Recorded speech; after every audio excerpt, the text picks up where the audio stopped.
What is going on, you guys? Welcome back to the channel. Today I came here into the garage to kind of finish up Chewy's K24 engine. If you guys haven't seen the last video, be sure to go back and check it out. We took his JDM K24 engine, we stripped it down, we did a bunch of maintenance to it, and also a bunch of upgrades to it as well too. We're getting it all ready to go into his car once he gets the rest of the parts, and also just kind of prepping it beforehand for the future turbo setup. I'll show you guys everything I did in just a moment, but I was kind of sitting here on the laptop kind of messing with the label thermal printer, just looking up on YouTube and seeing what other things you can do with it. And one video said you can make black and white stickers, right? Because the thermal label printer is like burning into the sticker itself, so that means it only comes out one color. You can't do colors. I kind of messed with some little designs and just kind of printed them out to see how it looks. So this is what I kind of came up with: a little thank you sticker that I can cut out into squares, and then I scaled it down to kind of fit more. I'm sure I can scale it down further to fit more on the entire sheet itself, but I'm not sure if I'm gonna run it as a thank you to all the orders that come in for t-shirts. Much appreciated, but just something I was messing around with because I'm just kind of killing a little bit of time as we wait for my buddy to pull up with his Turbo EG. Now, if you guys haven't seen the, I want to say the last junkyard video where I was supposed to do the ball joint in my spindle, but a buddy pulled up and I did his ball joint and his wheel bearing. He had to get that done ASAP to put it onto his car so his car can be a roller again, so he can bring it to me for some charge pipe adjustment and fabrication. He swapped his intercooler from a typical left and right to a dual backdoor setup. So he actually just shared location with me. He's on his way, and we're going to be working on his Turbo EG today. So before he pulls up, let me show you guys what I did with Chewy's K24. So the stuff I had to button up on Chewy's K24 engine was I tap the cylinder head for this bolt, so this coolant adapter is now bolted down by itself rather than the little adapter flange that goes to this bolt here. So this is secured on its own, and then I also took off a sensor we're no longer using here, and I blocked it off with a 40mm bullet shell, right? Because the Z1 throttle body is a little bit different than the A2, and it had this weird like pedestal hole with the threads in it for that sensor, and because I chopped it off, I have no way to use that aluminum block off plate, so I put a little bullet shell in there with RTV, obviously. Manifold fully secured. We got the hose right here, we got one right here for the outer air control valve. I need a longer one to go all the way up to the top right there. I shortened his water tube because this originally sat all the way over here, which is going to interfere where the wastegate is going to be sitting. So I pulled it back to run the hose longer to go underneath the wastegate. So got that all done, and yeah, I mean, this is pretty much ready to rock and roll. I also did the fitting for the fuel rail because, you know, may as well block the fuel rail rather it being completely open since I had the fitting. And yeah, this thing is just about ready to go once Chewy gets the rest of the parts to get this thing off the engine stand. As I was showing you guys the K24 engine, the homie Beast and Beast Jr. pulled up with the EG. Alrighty, man, I hadn't seen this thing in a couple of years. And this thing is gonna be awakened here real soon. How were you like her, brother? Well, I mean, I would have to move my car out first. Well, look how light this car is, dude. You just push and pull at none. All right, so I need to pull my car out real quick just to kind of make it ease with like working on the car more up front towards the garage rather than right here in the back of the driveway. And the beautiful part is my sedan turns on every single time. Right. But that's about it. Right. And your words are minimal.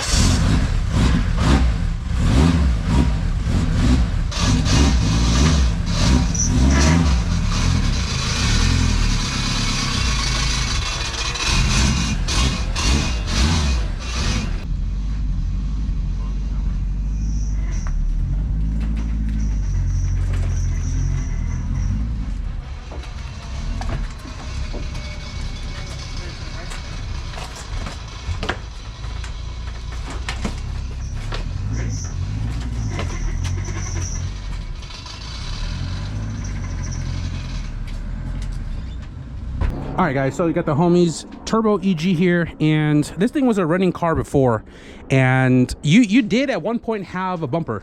Yes, sir. Yeah, but not lately. Not lately. She's been barefaced. Yeah, so he actually got a new bumper from the junkyard. He went a couple of days ago, and you can see it right there.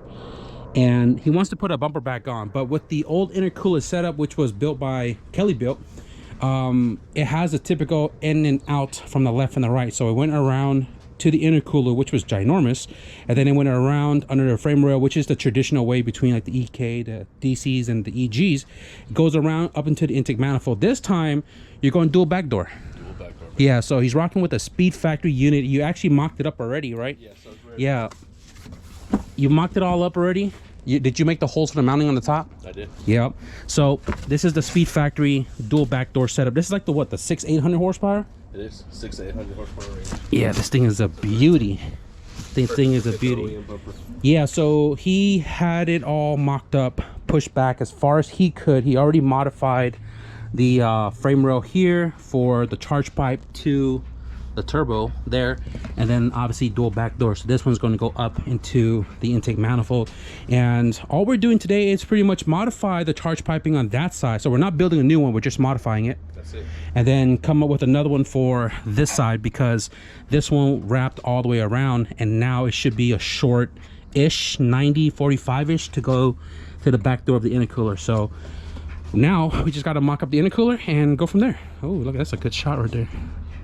So it looks like we're going to have to use some Allen key bolts for the intercooler because of how tight it is to the core support. It is, you can't put a regular 12 mil with a flange nut or a hex head. So we're going to use some of these.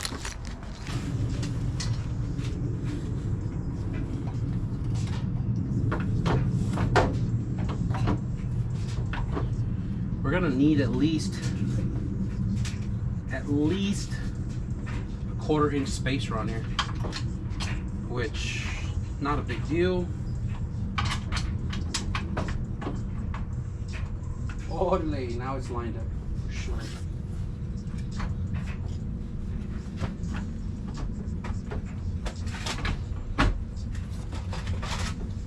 Maybe 1/2 inch, because this side doesn't go up as high as the other side does. So I want to make it at least even. See what I got. I don't know what these are, but I have a bunch of spacers that are kind of just hanging around my workbench, and this is about 1/2 inch, so it should space the intercooler evenly and perfectly. You're looking so good. The intercooler looking so good. I might have to shorten these bolts down a little bit, but not a problem. Emotional damage. Uncle Roger.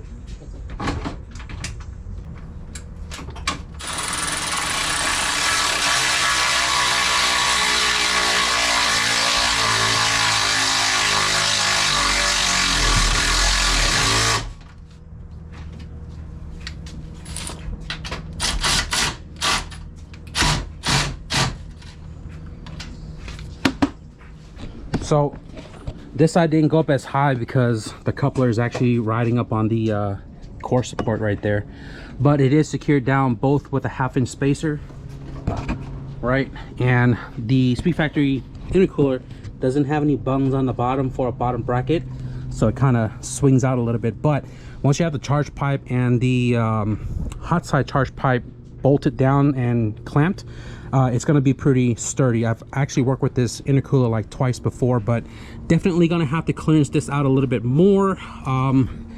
Might do that before we work on to the next step. This one over here, it looks good. So just this one right here, a smidge more.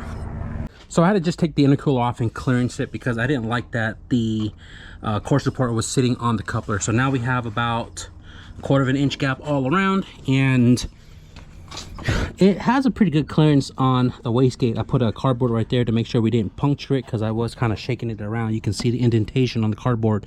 But what I'm going to do is, you guys know, I put window seal in between here to ensure that the bottom of the radiator doesn't go like metal to metal contact, and it'll kind of give it a cushion so that the wastegate doesn't actually touch the fin. I'm pretty sure I have some window foam seal here somewhere. I do, right there.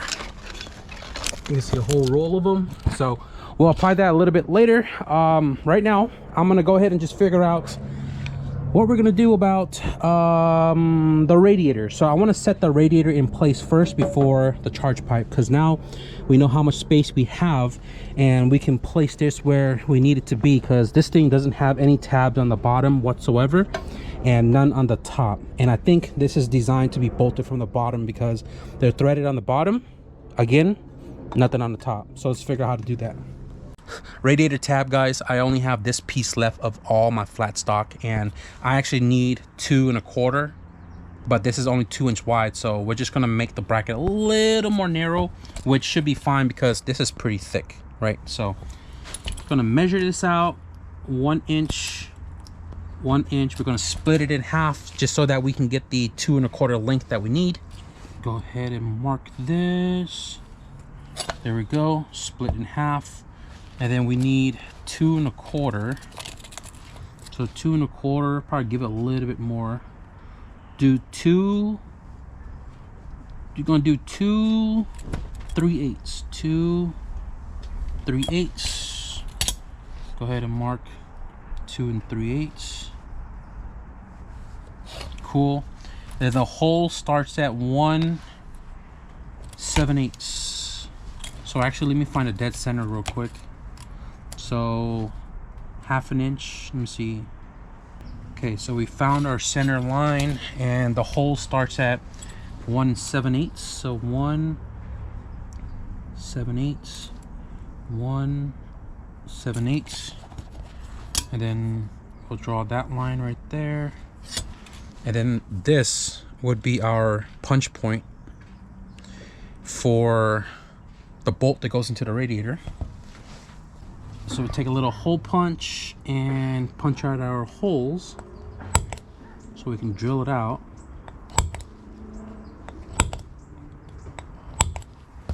Awesome. Okay guys, so this is the bracket for the radiator. I cut it in half, drill the holes out, got a little rubber in between the radiator and the mounting bracket so it's not metal to metal.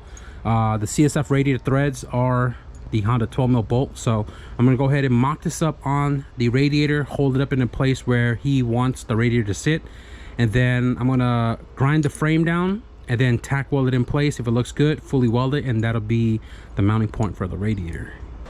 So it's a little further, somewhere this hand has to go down. So somewhere there, and then line it. Yeah, so it's somewhere around there. Just get it leveled out.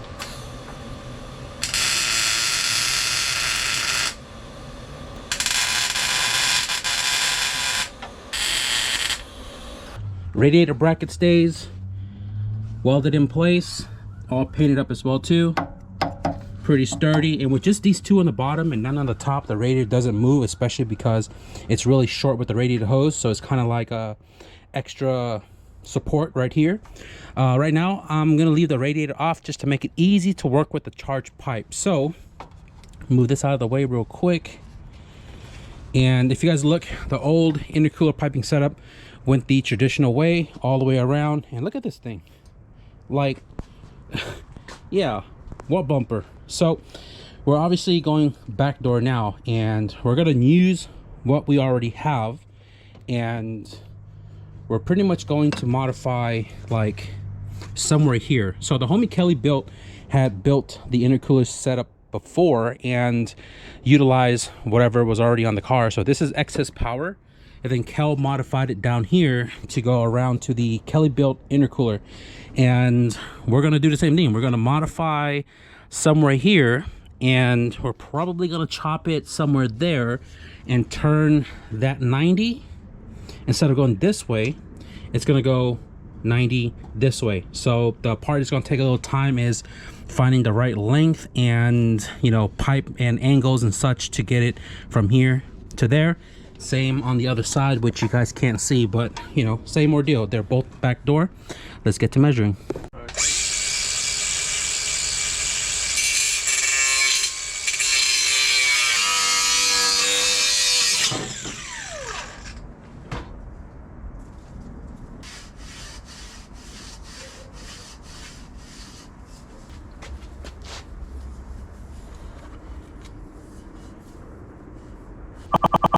All right, guys, so I've been sitting here just kind of like puzzling this thing together, and you guys know me, I said this a million times before. I'm not crazy OCD, I'm just a little OCD. So the charge pipe originally went from the throttle body down around, and it sat really low, right? Something like this.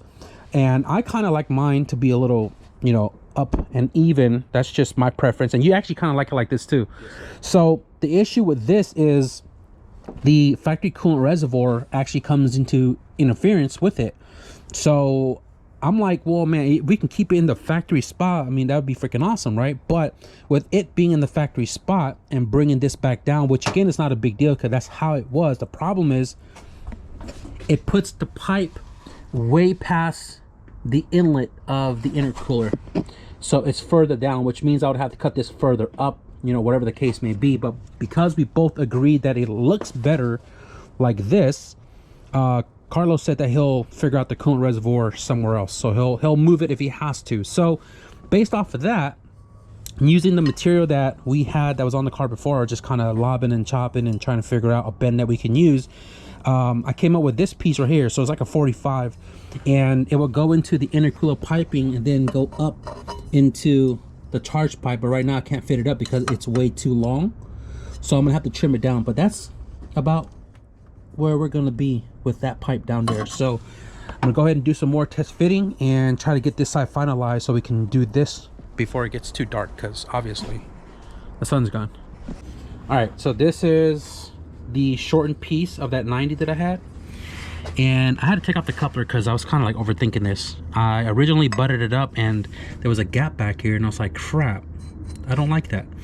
And then if I actually butt it up like this, close gap, and look it down on the intercooler side, I took the coupler off because I wasn't sure how far it went in, but look, it's butted up right there.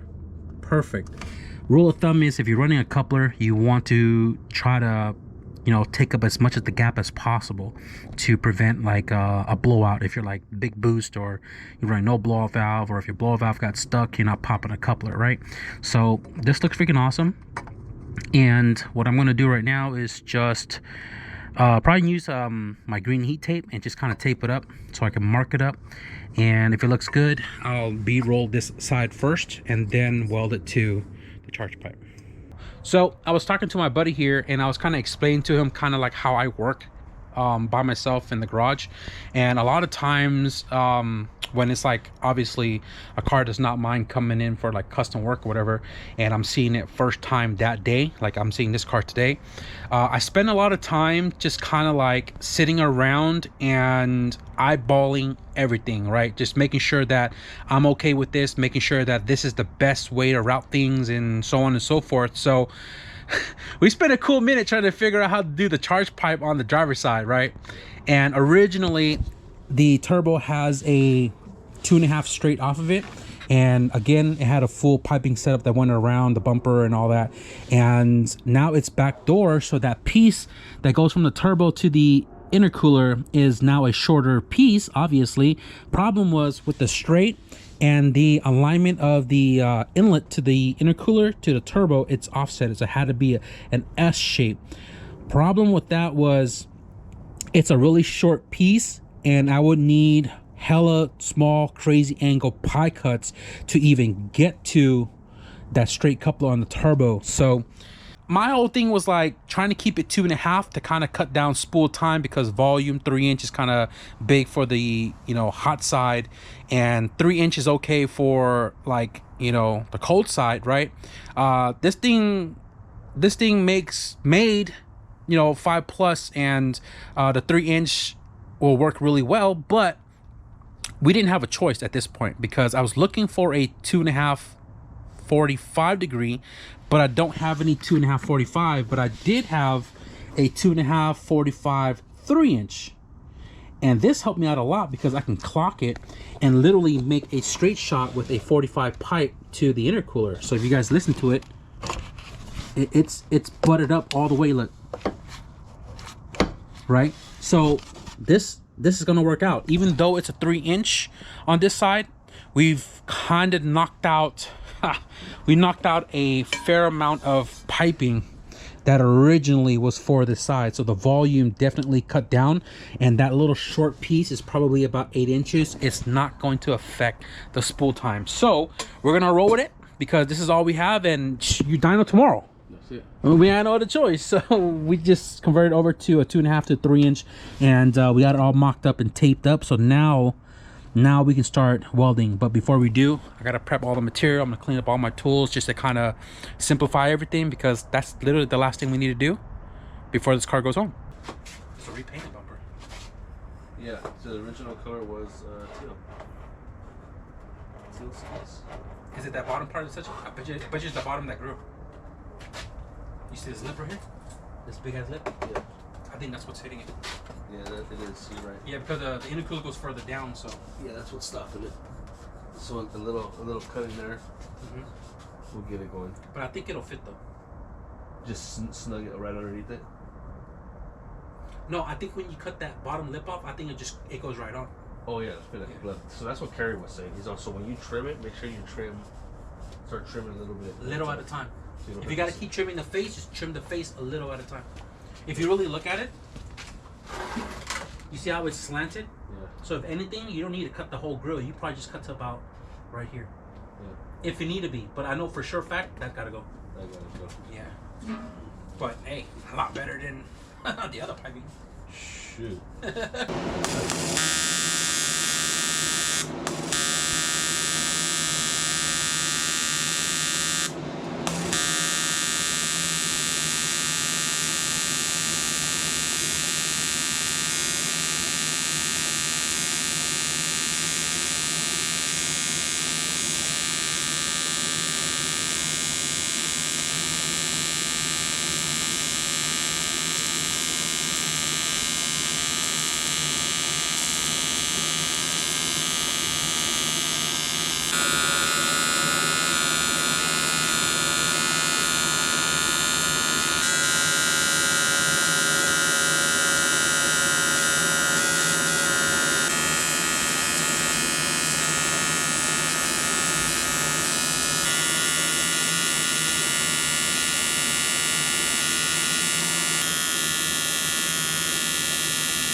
Not gonna lie to you guys, I haven't welded aluminum in a while. This one's mine. This one was already done. So this one only took one of my welds right here. Nothing to hide. A little rusty. This one right here is the passenger side. I only did the bottom weld right here. Not too shabby. I did burn a little hotter right there on the pedal, so you can see it's kind of flatter versus the rest of the weld. Regardless, penetrate it. So let's go ahead and put everything back into the car.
All right, guys, so I'm just about wrapped up with the homie Carlos Turbo EG. All my tools and everything's all cleaned up.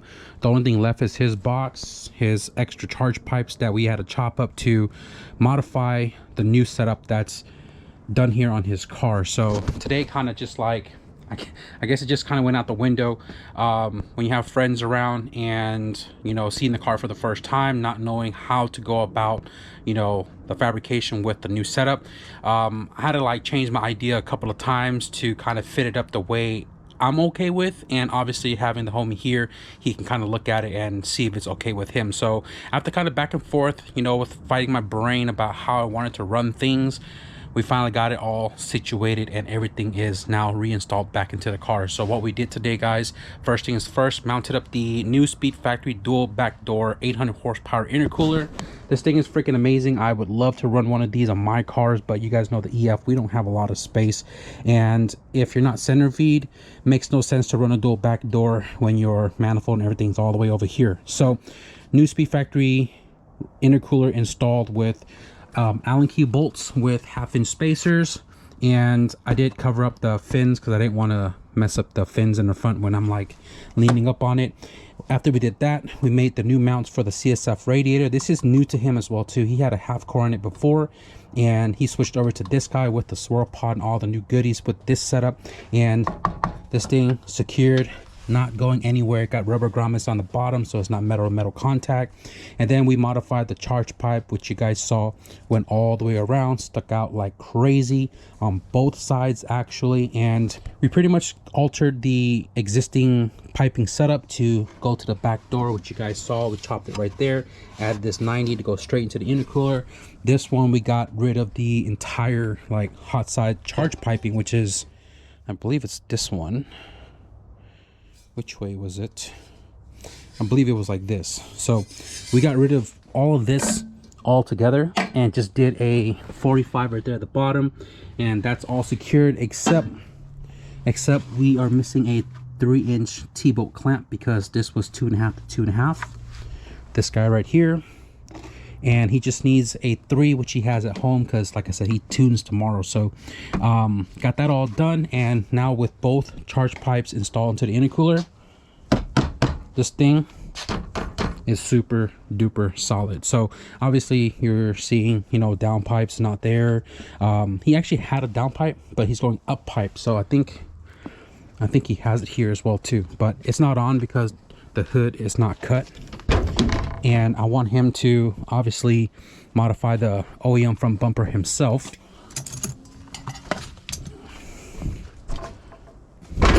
So this is the up pipe that he's running, and he hasn't, you know, gotten to the point of like putting it on and cutting the hood. I think he's going to run this tomorrow for the dyno, but that's that. And he actually has one for the dump tube, but it's currently just facing towards the floor right there. Almost chopped my head on that sharp part right there on the teardrop. But yeah, this is his new exhaust setup for the track, and he has his downpipe full exhaust for the street because this is, you know, still a street car. So everything else that he needs to do, he's going to take care of it tomorrow, and everything that he wanted me to do, we knocked it out. So we're just about done with this car. The homie Carlos actually went home to get some long pants because we're both wearing shorts and it is cold out here. He's also grabbing food as well too because we didn't eat anything all day, kind of tinkering with this car. But I'm gonna go ahead and just drop the car on the floor and just have it ready to go back into the trailer when he comes back. But Turbo EG, guys, hopefully I make it to the dyno with him as well too, because it's actually like 15 minutes down the street. So yeah, anyways, let's go ahead and drop the car back on the floor. Ready?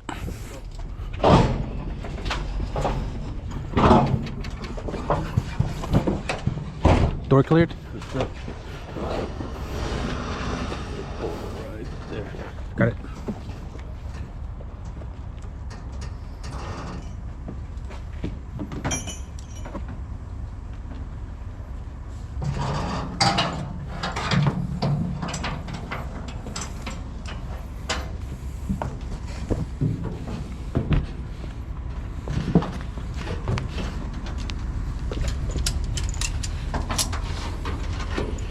Woohoo, that thing looks good.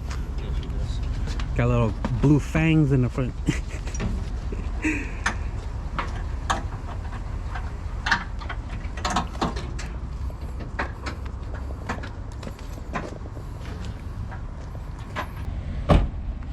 Shout out to the SVP fam. I've known these guys since I was still in diapers, bro. Off it goes. Tomorrow, dyno day.